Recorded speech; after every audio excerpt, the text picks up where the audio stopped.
Hello and welcome, or welcome back to my channel. Today I'm going to be taking part in the Inspiration Collaboration Design Team's Mystery Envelope Challenge. However, my video has a little bit of a twist.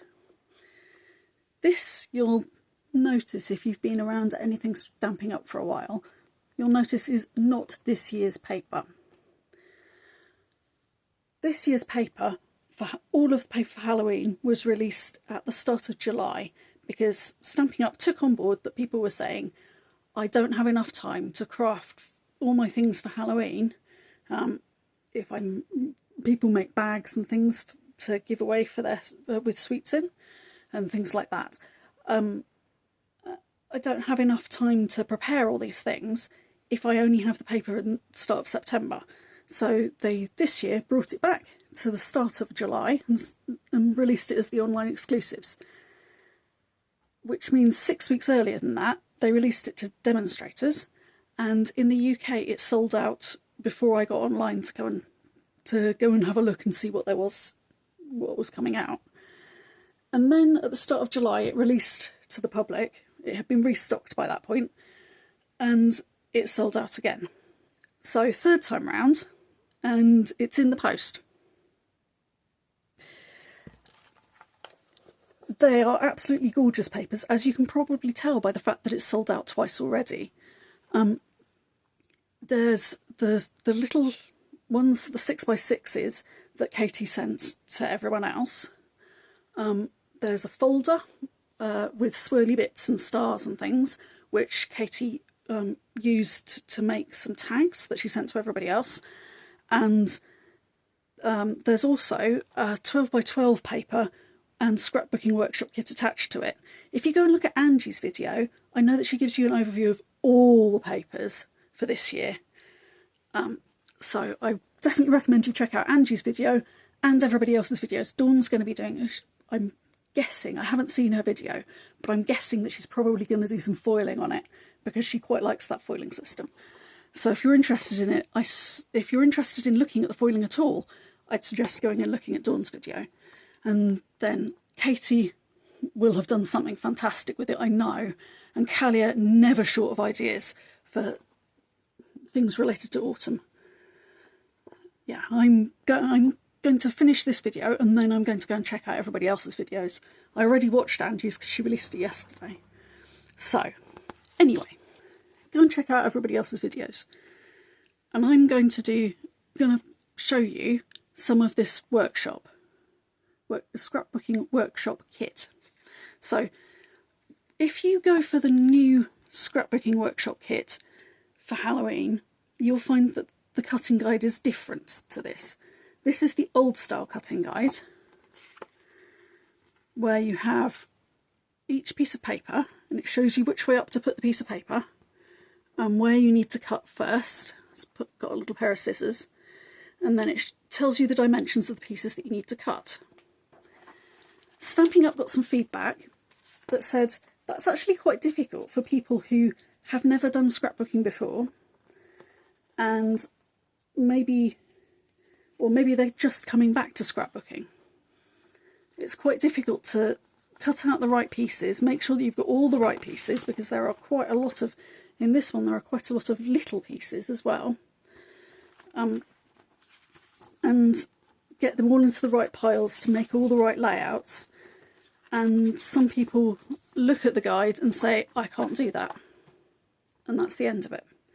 And that's not what we want, because I love scrapbooking and I want you to love scrapbooking too. So what they've done is made a little change where all the DSP, Designer Series paper, pretty patterns, are now white on the back, or black, or whatever colour it is that they've done it on. And they have lines for where to cut, which is absolutely brilliant. The only ever so slight difficulty is that sometimes when you cut paper using a paper trimmer, you end up with little bits that stick up in the direction that you cut the paper. So if you look on, I don't know whether you can see it on this, maybe if I turn it around slightly, there's a slight ridge on the side of my spookiest little monster, the purple behind it. That's because I cut it with the darker side up. This is the lighter side of... this is the darker side, and this is the lighter side. And you can see the difference. But I had it this way up to cut it. So obviously your blade pushes down into the paper, so if it pushes any paper out of the way, it'll push it down, which then means that you might end up with bits that are slightly pointing upwards. But one way that you can do that, and I totally didn't remember to do it with this, is you can take your thumb now and just push it down like that. And there's a bit that I missed in the middle because I caught my thumbnail on the little sticker instead. There we go. And now it doesn't stick up. So that's how you get around that particular problem. And I haven't seen any people having any other issues with it. So I think that's probably a good thing. And I've also heard from people who've put it together that there is still plenty enough to do an extra layout at least with all the pieces. So with this one, I followed the cutting guide. With layout 1, I followed the cutting guide exactly, and the assembly guide exactly, apart from moving this sticker up a little bit and not putting the stars on. Okay, so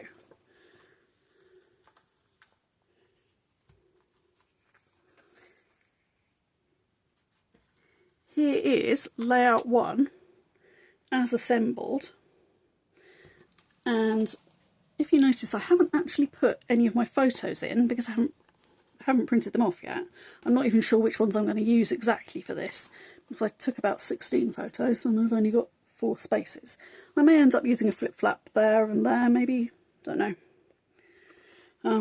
Can't really use them on the left-hand side because there are sticker elements that go over the corners. If you can see, I've kept the backing paper on these so that when I put my photo down, I can then take the backing paper off and stick it directly onto the photo, as they've shown to do in the guide. On this one, they've shown it to go over the top, and I'm not sure whether I'm going to do it over the top of the photo or underneath the photo. I haven't yet decided, so I stuck a little bit of the backing paper underneath it. It's actually underneath my mat, underneath the piece of card at the back. So that's that one. The only other thing that I've done differently on this is, I don't know whether you can see it, there's a little row of stitches all the way around the edges, and you're supposed to do that before you stick anything down. But I was having difficulty because it wants you to do that stitching in black by hand. Now, I've got this, the Stitched Stocking Stamp Set. Unexpected tongue twister. And it has this little row of stitching. I was thinking that I might do that in Timid Tiger, which is another orange. This orange is Pumpkin Pie. I was thinking I might go around the edge with the stitching in Timid Tiger, but I'm not sure. I quite like it without the stitching. Yes.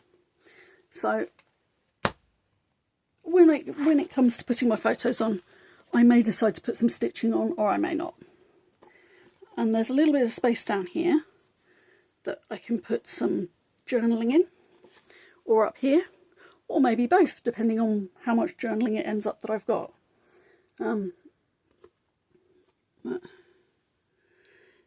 On the original, there was a little spider here, and I'll come to that in a moment, but I decided not to stick the spider on and not to stick the stars on because I've got some other ideas for what might work better with my photos, depending on which photos I use. So again, once I stick my photos down, I'll know exactly what I'm going to do with those. There's the right hand page and there's the left hand page. A couple of little bottles of fizzy potion star, maybe, or maybe from a science lab, I'm not sure. But yes, it was quite interesting to stick these three together. This one in the middle, the spotty one, is in fact a sticker from the sticker sheet. So in the Scrapbook Workshop kits, you get about 14 pages of cardstock, I think. 14 12 by 12 sheets. And then you get a sticker sheet and 2 sheets of cut aparts or equivalent. And there's usually at least one that goes all the way across. And they've started doing them so they go literally all the way across, so you have a 12-inch sticker. Excellent move. So much better, because this only goes, it's about 1/4 of an inch in at each end. So it's only 11.5 inches, which if you're doing it on a 12 by 12 layout, doesn't quite give you enough to go all the way across. So with this one, this purple one, you can see was across underneath the photo on the right. And then it's also used on layout 3. It's not supposed to be used on layout 2, but I used a little bit of it anyway, because it fitted. And I actually changed this piece. It was originally, I actually have the piece. Where is it? Over here. I have the original piece there. But I thought no, that piece was over here, and that piece was over here. I thought that didn't look quite so good over there, so I moved it over here.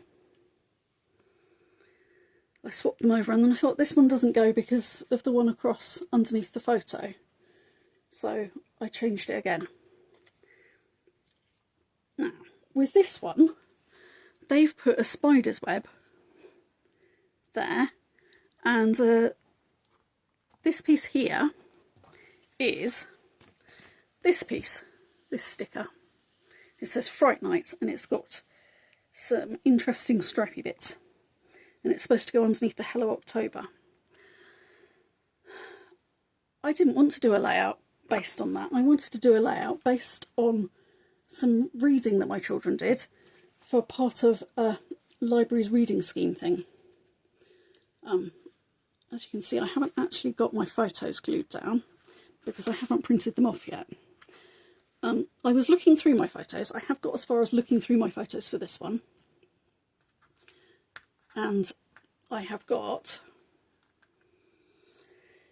a photo of each of my children holding their certificate and their little book thing. And then I've got a picture of the display in the library of all their books that were related to the theme. And then up here, I was going to put there's a particular series of books that my children just kept reading on repeat, and they kept swapping them over and reading them in order, out of order. Didn't really matter. They just wanted to keep reading these books because they're so good. They're called the Witch Wars series, and they feature a character called Teacher Wickerbim, who falls down a sinkhole, as in the plug hole in the sink, and then ends up in a black and white place and with no colour at all. And it's very confusing for her to start with, and then she realises that actually there are things going on that maybe she can help sort out. Yes, it is a very good series, but my children just read it literally on repeat for 3 full weeks before we had to give the books back to the library. And one of the places that they read it was at the top of the climbing frame. They made themselves a blanket fort with pillows and a duvet and all sorts of stuff just to make it comfortable and warm and cosy, and they lay in there reading. So I have a picture of them lying in there reading, which I'm going to put there. So I'm going to take these out. and over there, so I can show you a bit closer. I did some stamping on here. This comes from, where is it, over here, from this stamp set, Currently Loving. I don't know whether you can still get it. Last time I looked it was still available, but it was on last chance. So yes, I just used the reading stamp. I didn't need to do the currently because, well, they're not currently reading it, but they were reading and reading and reading and reading and reading and reading and reading. So I just stamped off lots of times. And some of them I only inked up part of the stamp. And some of them you can see go all the way across and a little bit under. Yeah. I thought that was quite a good way of doing it. Hello October, reading. Lots of reading. And my interactive element, because that was one of Katie's stipulations this time, was that we need to put an interactive element in. I've made a little pocket. There are a couple of ways of doing a pocket. You can see, I don't know whether you can see actually, I have made a crease across the bottom that's maybe 3/16, might only be an eighth, but I think it's 3/16 of an inch wide. And usually I would do one up each side, but this pocket that I've made is quite a lot wider than the thing that needs to slip inside it. So I didn't do that this time. I just stuck it down with glue. When you're making a pocket, one of the considerations is how are you going to get it in and out? How are you going to get the thing that you're putting in and out? So as you can see, I've got a little piece taken out of it. And I've got one of these on the back of each page, one for each of my children, for their little book thing, because it has a list of the books that they read, and stamps from the library and things. And the little half circle that I cut out, I actually used this, which is one that I've had for a while. I can't remember where I got it, but it's got this incredibly helpful thing on the sides. Can you see that bump there? Which you can see from above when you're lining it up. So you can line it up and have exactly a semicircle if you line up the edge of your page with the bump on each side, which is very helpful. And so I've got an exact semicircle on each of them.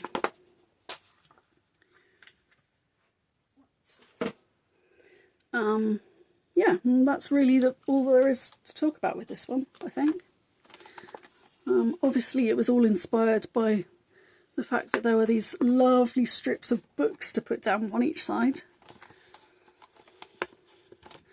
And then I cut those into bookmark tags, because quite often bookmarks have dovetailing on the bottom, and it fitted with the banner. And then over here again, got dovetailing and books.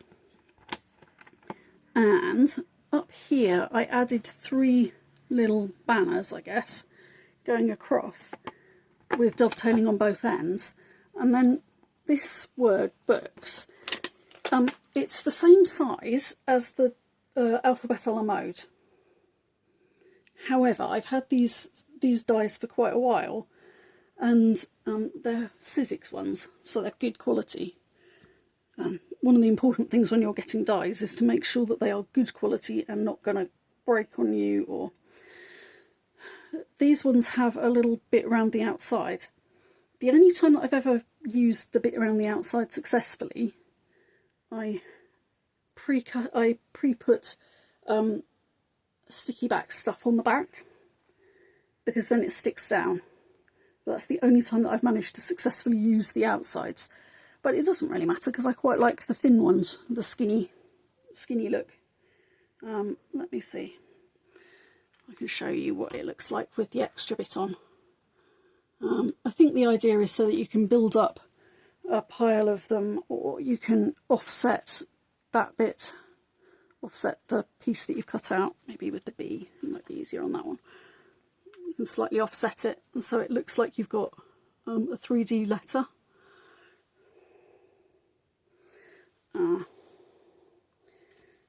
But I prefer to use them just for the skinny letters. Yeah, so there we go. There you have a little overview of 2 layouts of the 3 from, I think it's last year's Stampin' Up Scrapbooking Workshop Kit. And this year's ones, again, are absolutely lovely. One of them, again, has this spider's web around the outside. But it's in dark grey this year. Instead of light grey on white, it's light grey on dark grey, which is quite nice. So there's layout 2 and there's layout 1. Okay. Thank you very much for watching. Don't forget to go and have a little look at everybody else's videos, and I will see you next time. Bye! Happy crafting!